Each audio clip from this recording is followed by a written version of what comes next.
Rotation of a rigid body about a fixed axis. Okay, so what we're going to go through here is everything you remembered from chapter 11, only we're going to be applying all of this stuff to an entire rigid body instead of just a little particle.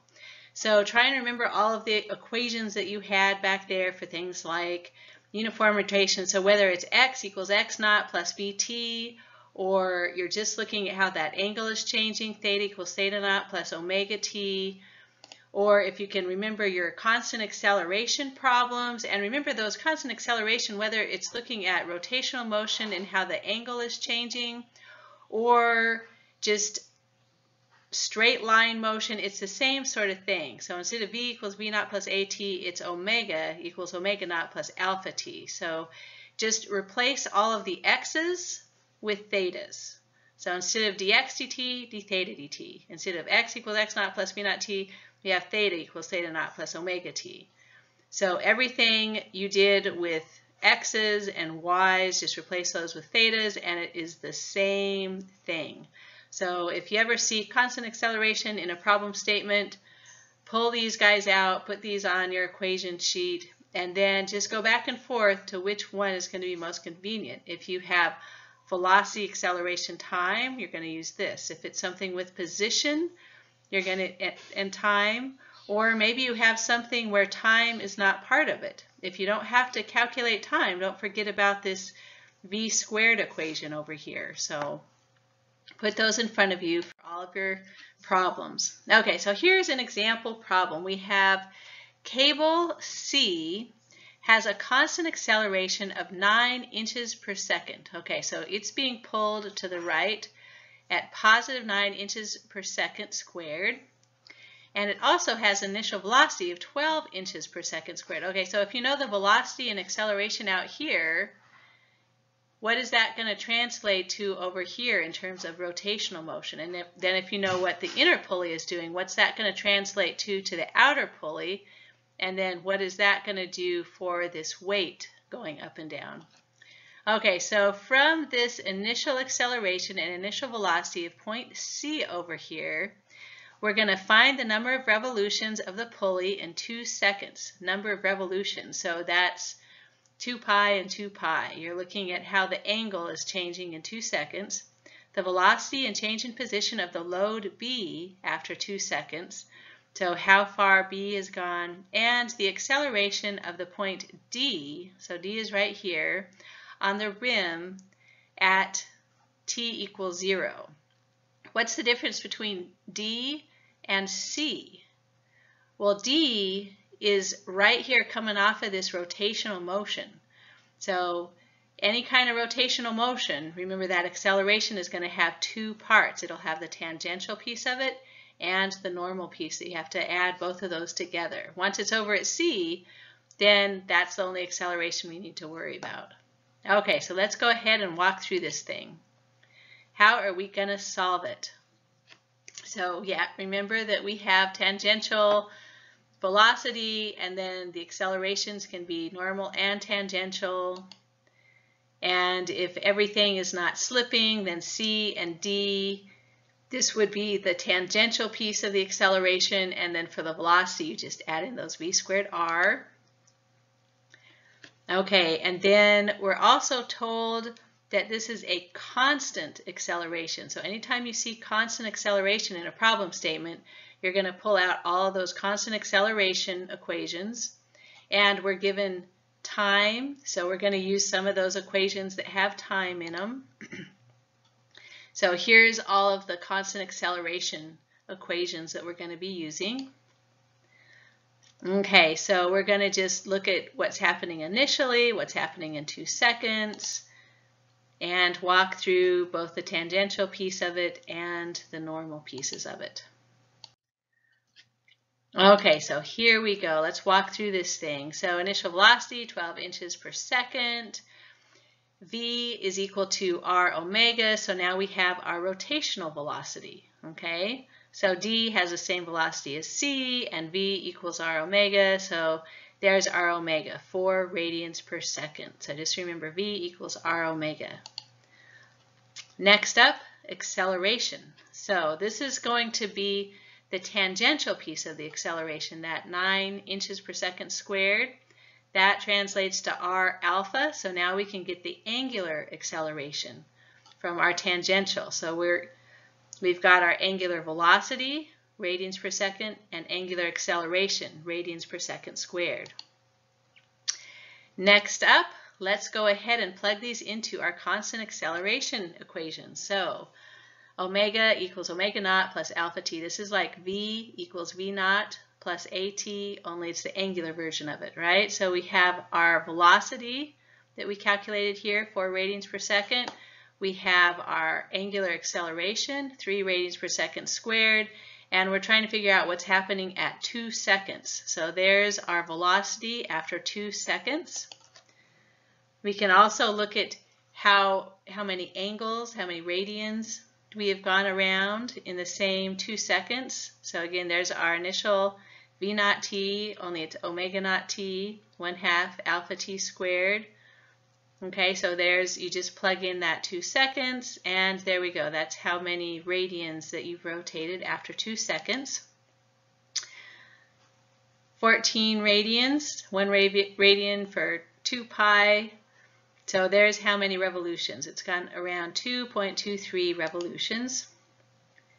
And if we know point D, we can come out here to the larger radius and get the velocity of B. Okay, B has the same velocity as this point right here on the edge of the larger radius. So if we just plug in the omega that we found, so here's the omega that we found, and that larger radius, that'll get the velocity of our weight that's being lifted, and we can also figure out how far it's gone. Again, just r theta.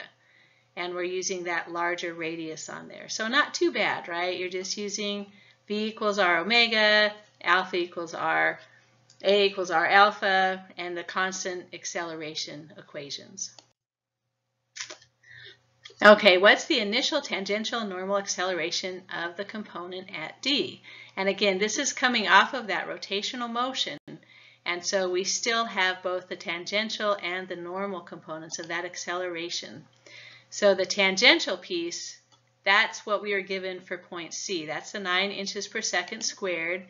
For the normal piece, that's v squared over r, or r omega squared, and you just plug in that inner radius and our initial velocity, angular velocity, and there we have our normal acceleration.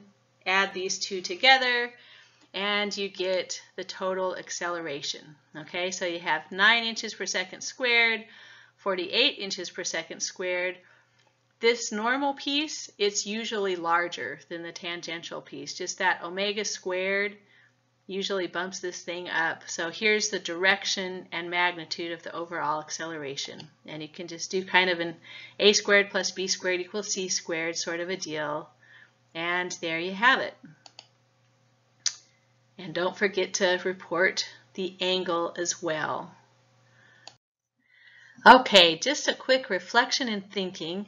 We have some mechanical advantages going on here. So if we have inner radius of 3 and outer radius of 5, that's going to give us a smaller velocity here for a larger velocity here. This is what you would see on like the chains of your bicycle, or anytime you want some kind of a velocity ratio. So again, your displacements are going to be a 3:5 ratio, your velocities are going to be a 3:5 ratio. So those different radiuses, those come in handy for mechanical advantages. Okay, here's another problem.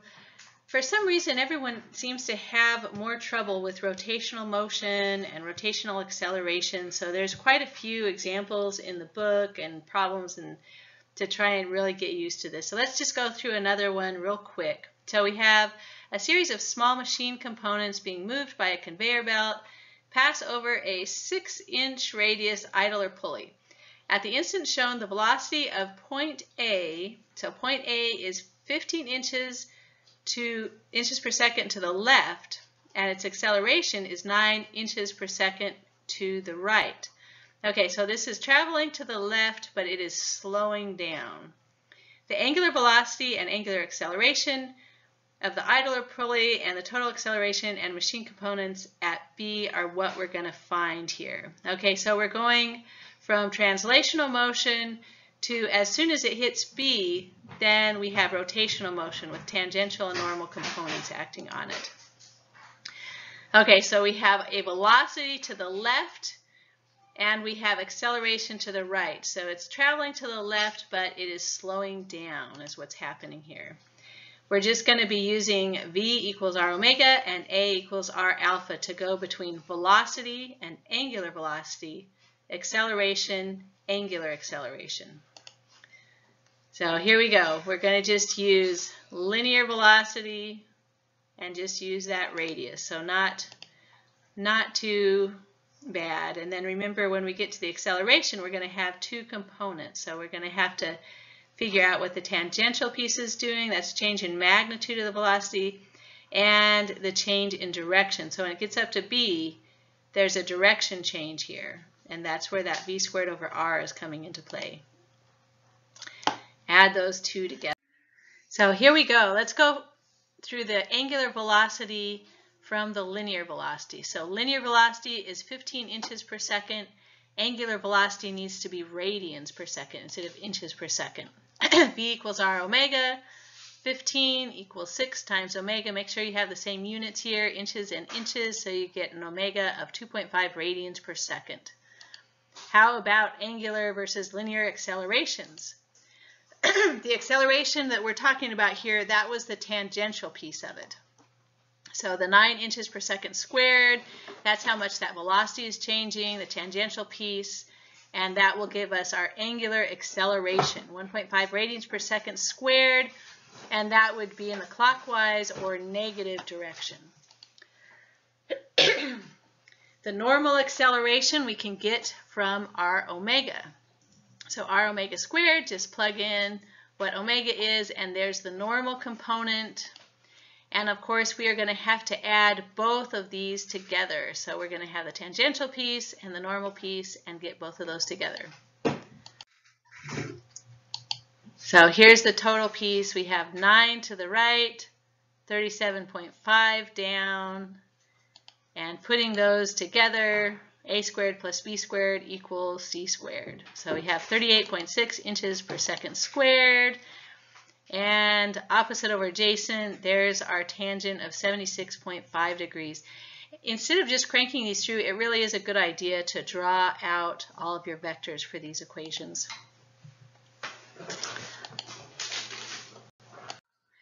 Here's one more example. So we have a small grinding wheel that's attached to the shaft of an electric motor, has a rated speed of 3,600 RPM. Whenever you get RPM, we're going to have to translate that from rotations per minute to radians per second. Okay, when the power is turned on, the unit reaches its rated speed in 5 seconds. Okay, so it's stopped and then it goes from 0 to 3,600 RPM in 5 seconds. When the power is turned off, it coasts to a rest in 70 seconds. Okay, so it goes from 3,600 RPM and slows down, and it takes a whole 70 seconds to slow down.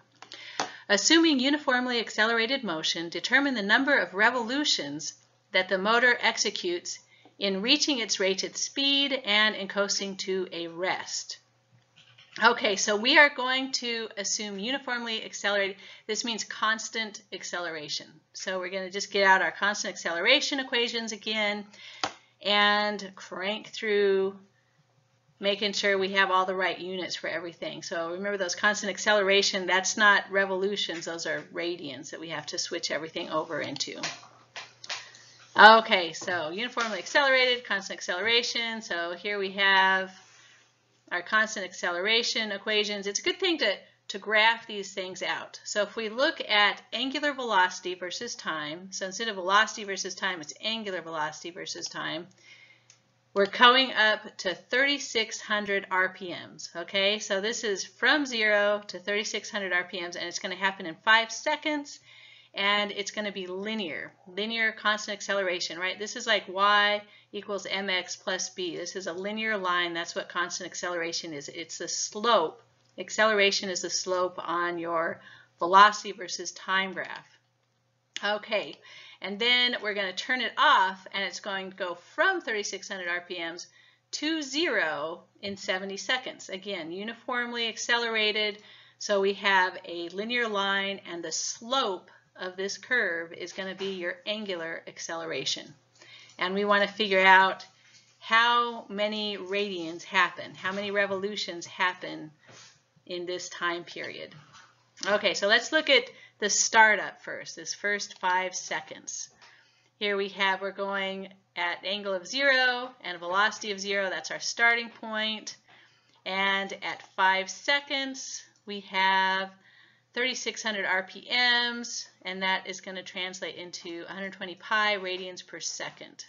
So just watch those units. V equals V naught plus alpha t. Omega naught is 0. So you can just plug in your 5 seconds, and there is our angular acceleration, 24 pi radians per second squared. Next up, we want to see how many angles, which will translate into how many revolutions. So we start at 0, 0 position, 0 velocity, and we're just plugging in here our angular acceleration and our time. That's how many radians we go, and we can change radians into revolutions very easily, just 2 pi radians per revolution. So there's how many revolutions happen for this guy. Okay, let's look at the other side of it. From 3,600 down to 0, and it takes 70 seconds to coast to a rest. Same thing, only now our initial velocity is that 120 pi radians per second. So at t equals 70 seconds, that's where our velocity goes to 0. So we're slowing down instead of speeding up. We're still going to just define this starting point as 0 theta. Okay, so our velocity, our final velocity is 0. It comes to rest. Our initial velocity is this 3,600 RPMs or 120 pi radians. And again, we're just finding the slope of this line. This is the slope of the velocity versus time curve. That is our angular acceleration. So not too difficult. Radians per second. That should be radians per second squared, sorry. Okay, so then here we have how many angles happen in this. Okay, so we're going to just start from 0. So this is going to be the change in our angles. So here's our starting velocity. There's our time, 70 seconds. And we're slowing down, so you'll notice this negative sign. So minus 1/2 alpha t squared, and we're just plugging in our angular acceleration here and our time, and we can get our radians, and of course then we have to take our radians and translate that into revolutions using 2 pi radians per revolution. Okay, so this is your homework. I'm going to go through another very similar problem for an example.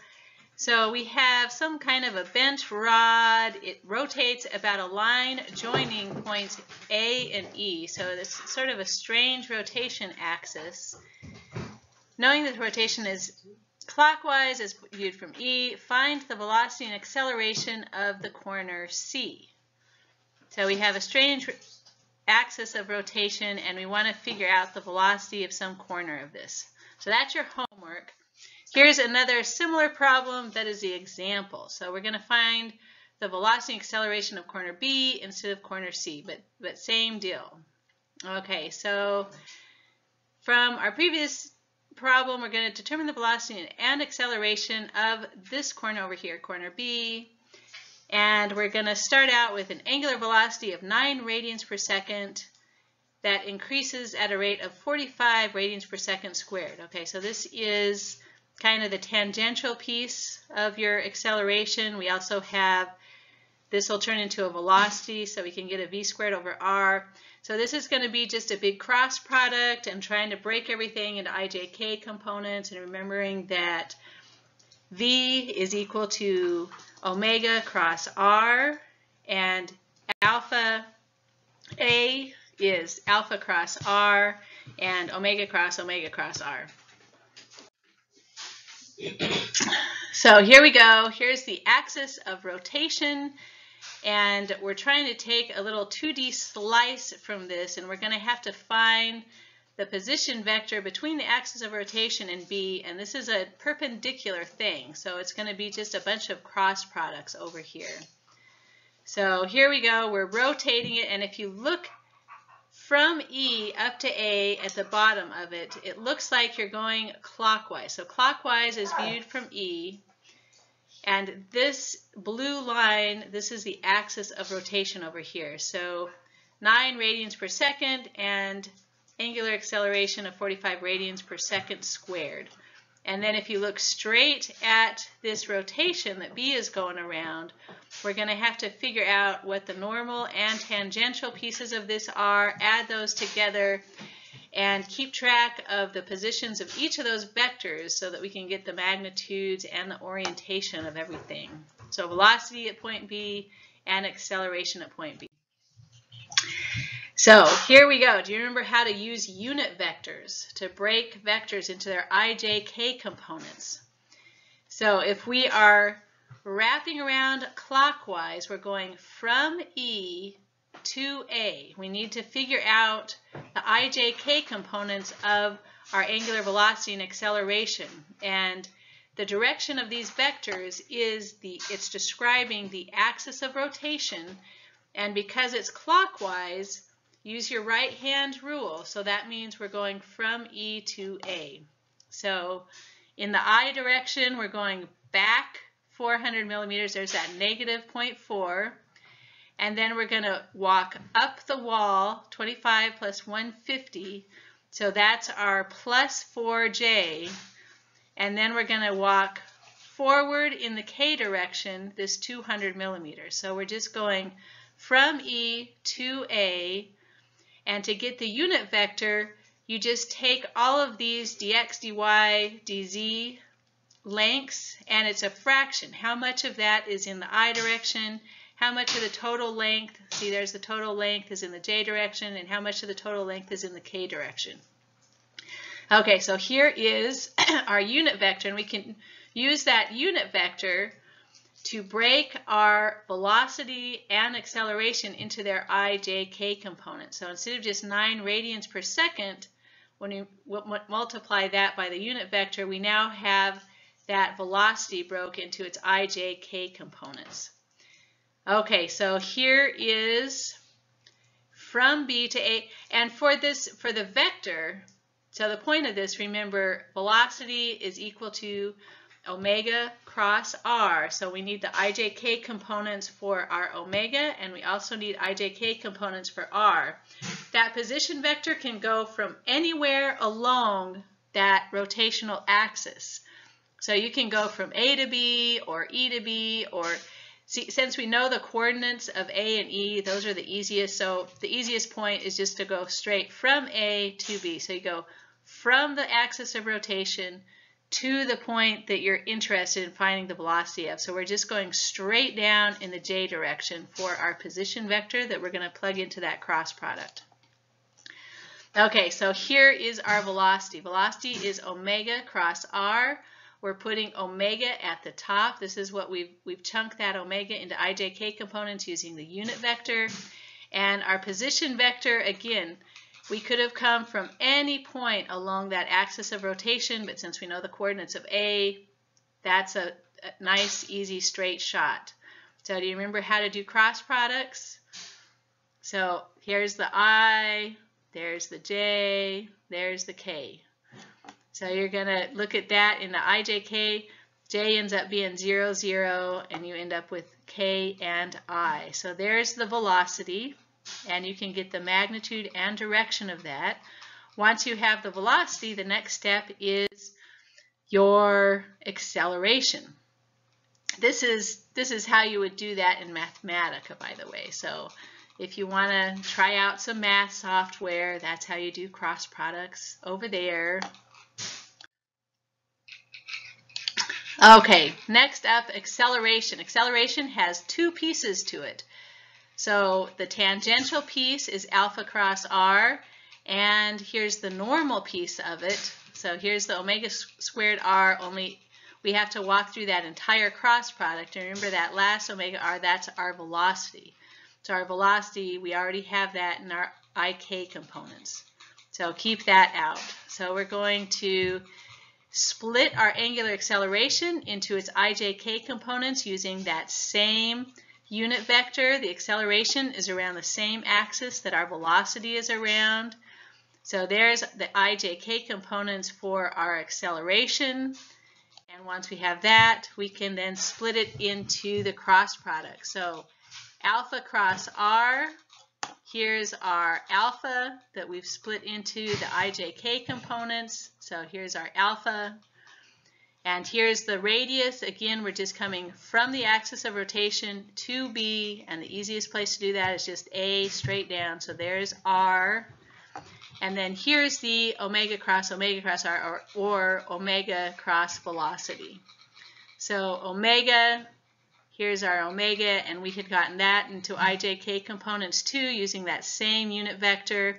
And then the velocity, here's the velocity we got in that previous step. And so it's just, this stuff, it's just a lot of cross products, but it's doable. You have to remember how to use those unit vectors, how to split things into IJK components, and then you're just walking through a ton of cross products to keep track of everything.